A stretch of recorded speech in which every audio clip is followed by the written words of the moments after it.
Demək, 5-ci siniflərdən Tim Olimpiyadasından 25-ci sual qalmışdı məndə.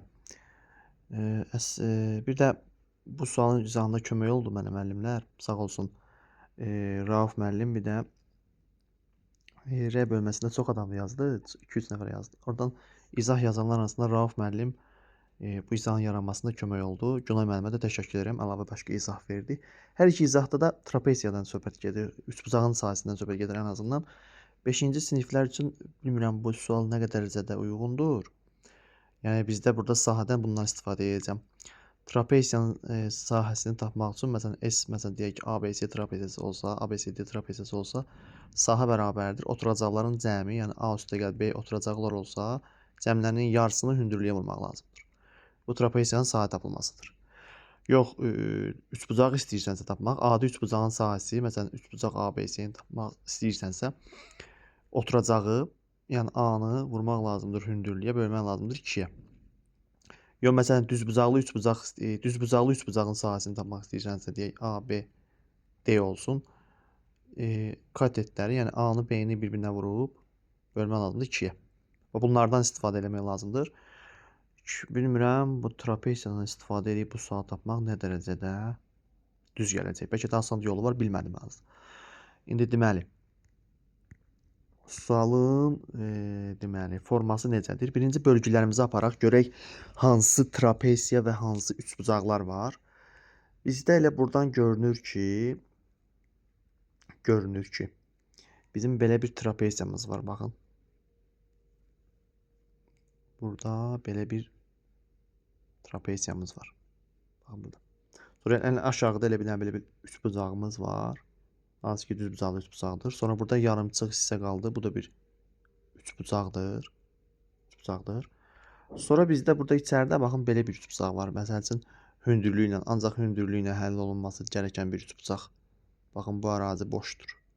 Və bir də şey deyim ki, burada göy qələmlə şagird yazıb. Bunlar boş hissələrdir. Ancaq rəngli hissə burada narıncı hissələrdir. Rəngli hissənin sahəsini tapın. Bu göy qələmlə yazılan hissələr boşdur. Ağdır, şagird yazıb. Və o üçbucaqdan eynisi ilə həmin o üçbucaqdan burada da var. Burada da var. Niyə deyəcəm eynidir? Deməli, başqa burada nə var? Başqa burada bir dənə belə bir trapesiya deyək də buna. Ümumi trapesiyanı hesablayaq da. Baxın, belə bir trapesiyamız var. Belə bir trapesiyamız var. Bəs elə biz trapesiyalardan başlayaq. Bu trapesiyanın sahəsi oturacağın biri 1-dir, 1 kvadratdır. Baxın, burası 1-dir. Burası isə 1, 2, 3, 4-dür. Yəni oturacaqları 1-dən 4-dür. Oturacaqları 1-dən 4-dür. Bölmək lazımdır 2-yə, vurmaq lazımdır hündürlüyə. Hündürlüyü də bu trapesiyanın, baxın bu hissədir. Bu hissədir. Trapesiyanın hündürlüyü bax bu hissədir. Buradan 90 əmələ gəlib də elə bil ki. Yəni 2-dir. 1, 2. Trapesiyanın hündürlüyü də 2-dir. Bunu 2-yə vuranda sən nə cavab alacaqsan? 5 cavab alacaqsan. Bilirsiniz? Yəni ki, burada 2-lər ixtisara gedər. Burada 1 ilə 4-dən 5 alacaqsan. Buranın cavabını 5 tapdıq. Sonra keçirəm məsələn elə bu üçbucağa. Altdakı üçbucağa məsələn. Bu üçbucağın sahəsi. Düzbucaqlı üçbucaqda 1, 2, 1, 2. Katetlər 2, 2-yədir. Biz dedik ki, sahəni necə tapırsan? 2-ni vurursan 2-yə, yəni katetlər bölürsən 2-yə. Bu da cavab neçə verir? 2. Bu da cavab oldu 2. İndi keçirəm məsələn bu trapesiyaya. Baxın, buradakı trapesiyaya. Bu trapesiyanın sahəsinə. Burada trapesiyanın oturacaqları bu hissəsində baxsaz 1-dir. Bu hissəsində 1, 2, 3, 4-dür. Yenə 1 üstə gəlsin 4 bölünsün 2. Vurmaq lazımdır hündürlüyə. Hündürlüyü də bu trapesiya üçün buradır. Baxın bu ərazi. 1, 2, 3, 4-ə. Vurmağım 4-ə. Bu da neçə eləyir nəticədə? 10. Düzdürmü? 4 vur 5, 20 bölü 2, 10 eləyir. Nə qaldı burada? Hə, bu üçbucaqlar qaldı məsələn. Bax, bu üçbucaqlar. Bu üçbucaqlar eyni çıxacaq, fikir verin. Bu üçbucağın oturacağı burdur. Bax, bu oturacaq. Bu oturağa çəkilmiş hündürlük kənardadır. Bax, bu uc hissədən başqa qələmlə bir dənə göstərim. Bu uc hissədən bura çəkilmiş hündürlük bu oturacağa çəkilmiş hündürlüydür. O da nə qədərdir? 1, 2, 3, 4, 5-dir. Yəni o üçbucağın sahəsini tapmaq üçün sən biri vuracaqsan hündürlüyü 5-ə, böləcəksən 2-yə. Və Eyni zamanda buna da baxın. Bu üçbucaq da eyni olacaq. Fikir verin. Bu üçbucağın hündürlüyü buradan buradır. 1, 2, 3, 4, 5. Oturacağı da 1'dir. Yəni bu üçbucağı da tapanda yenə 1-i vuracaqsan 5-ə, böləcəksən 2-yə.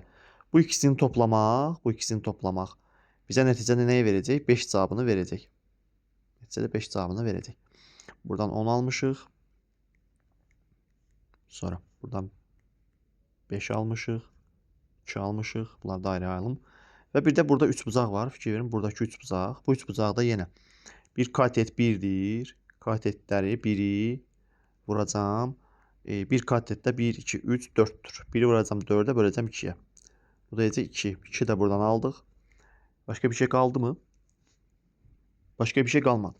Bu aldıqlarımızı toplamaq lazımdır. Deməli, məndə 5 var idi. 2 gəldi. Üstə gəlsin.